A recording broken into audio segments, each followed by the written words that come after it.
Inspirasi Sudono Salim dari gelandangan Tiongkok hingga jadi bos Indofood. Hampir semua orang di negeri ini tidak asing lagi dengan nama Indofood. Salah satu produk dari Indofood yang paling terkenal dan mendunia adalah Indomie.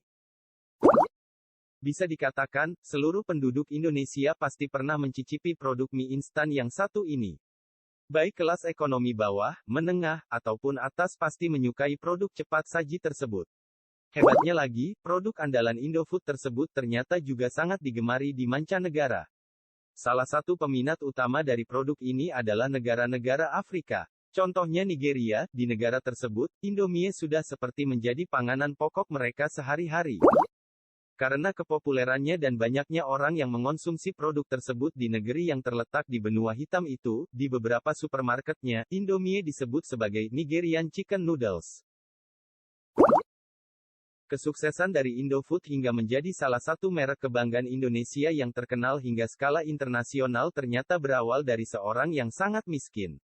Tak lain dan tak bukan, ia adalah Sudono Salim, sang bos dari Indofood. Pria yang menjadi pendiri dari salah satu perusahaan produsen makanan terbesar di Indonesia ini ternyata memiliki darah Tionghoa murni dan lahir di Tiongkok. Sudono Salim memiliki nama asli Liem Sioe Liong dan lahir di distrik Fuqing, Provinsi Fujian, Tiongkok pada tanggal 16 Juli tahun 1916. Pada akhirnya, Liem Sioe Liong lebih dikenal dengan nama Indonesia yaitu Sudono Salim. Pada awalnya, Sudono dan kakaknya, Lim Kelok, dan juga saudara iparnya yang bernama Zeng Susheng, pergi ke Indonesia karena terjadinya konflik di tempat asalnya. Mereka kemudian datang ke kota Surabaya, Jawa Timur dan menetap di kota Kudus. Perjalanan Salim memang tak mulus. Ia harus menaiki kapal layar tanpa mesin untuk dapat sampai ke Surabaya. Sedangkan sang kakak sudah lebih dahulu merantau ke Hindia Belanda, zaman itu. Saat menunggu sang kakak menjemputnya, Liem Sioe Liong yang baru saja bermigrasi dari Tiongkok harus rela menjadi seorang gelandangan selama beberapa hari. Imigran asal Tiongkok itu bahkan mendapatkan pekerjaan sebagai seorang pekerja di sebuah pabrik pembuatan tahu dan kerupuk. Naluri bisnis seorang Liem Sioe Liong alias Sudono Salim memang tak bisa dimungkiri lagi. Walaupun bekerja sebagai seorang pekerja biasa di pabrik pembuatan tahu dan kerupuk, ia kemudian tetap melihat berbagai kesempatan bisnis. Salah satunya adalah potensi yang berada di kota tempatnya tinggal, Kudus, Jawa Timur. Dan salah satu yang menarik perhatian Salim adalah bisnis rokok. Kota Kudus pada saat itu, Salim melihat bahwa kota tempatnya tinggal tersebut memiliki banyak sekali industri rokok yang dapat menjadi sebuah potensi bisnis baginya. Namun demikian, pasokan akan tembakau dan cengkeh dianggapnya minim. Salim pun tak mau menyia-nyiakan kesempatan tersebut dan berusaha terjun ke bisnis pemasok cengkeh serta tembakau.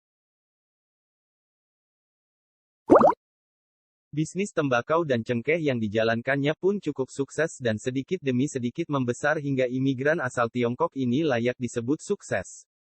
Dalam waktu yang cukup singkat, Salim sudah dikenal sebagai seorang bandar cengkeh asal Kudus yang memiliki koneksi hingga ke pulau-pulau lain seperti Sulawesi dan Sumatera. Selain bisnis cengkeh, seiring berjalannya waktu, Salim juga menjadi orang yang menyediakan pasokan barang-barang medis untuk Tentara Revolusioner Indonesia di Medan. Dia menyalurkan pasokan tersebut dan kemudian mengenal Soeharto yang kala itu masih menjabat sebagai perwira tentara Indonesia. Salim bahkan sempat dituduh sebagai pemasok senjata kepada Tentara Revolusioner Indonesia oleh pemerintahan Belanda walaupun hal itu dibantahnya mentah-mentah.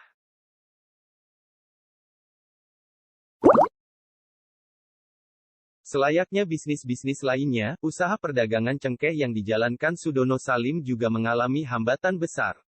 Sebenarnya, hal ini sudah lebih dari sekadar hambatan karena betul-betul mematikan usaha cengkeh Salim.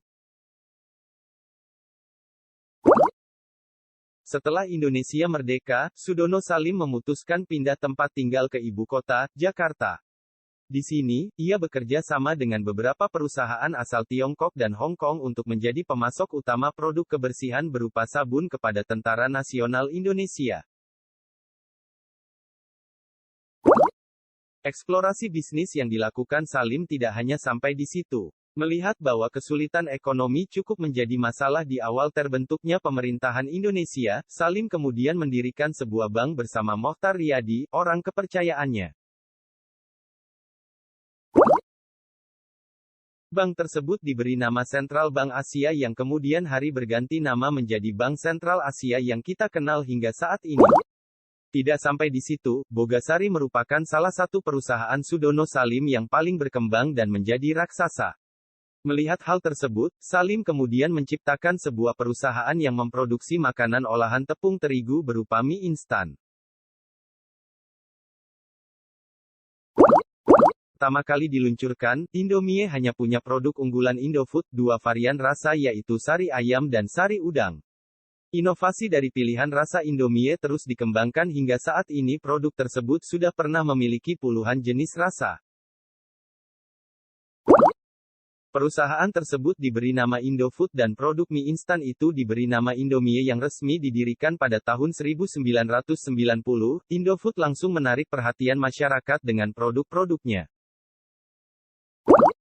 Beberapa varian sudah tidak diproduksi lagi karena kurang populer, namun yang menjadi buah bibir dan terkenal hingga ke mancanegara salah satunya ada varian rasa mie goreng.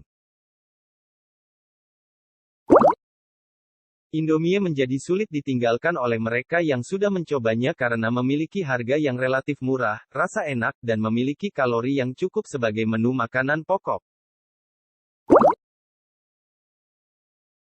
Kepopuleran Indomie tersebut membuatnya menjadi salah satu produk yang paling populer.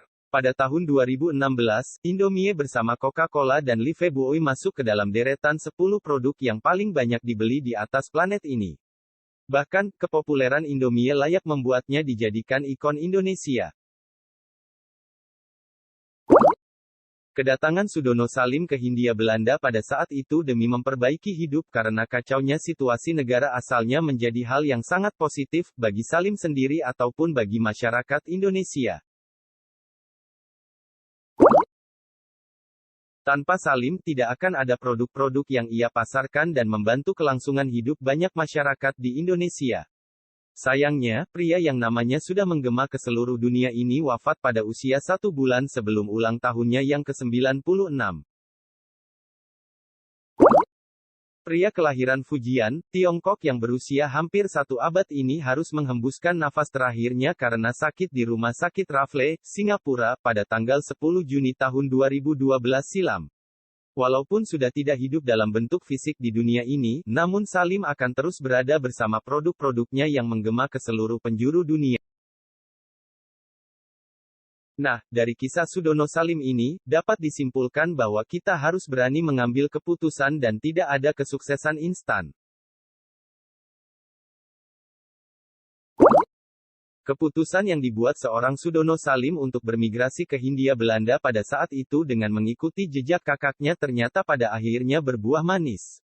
Walaupun pada awalnya harus menjadi seorang pekerja biasa demi memenuhi kebutuhan sehari-hari, namun keberuntungan tidak jauh darinya.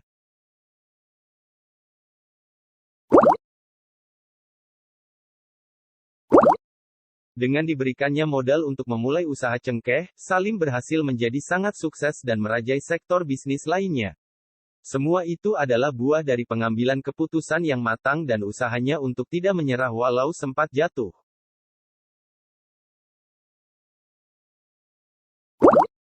Selain itu, seluruh kesuksesan memang harus didapatkan dengan kerja keras ditambah keberuntungan.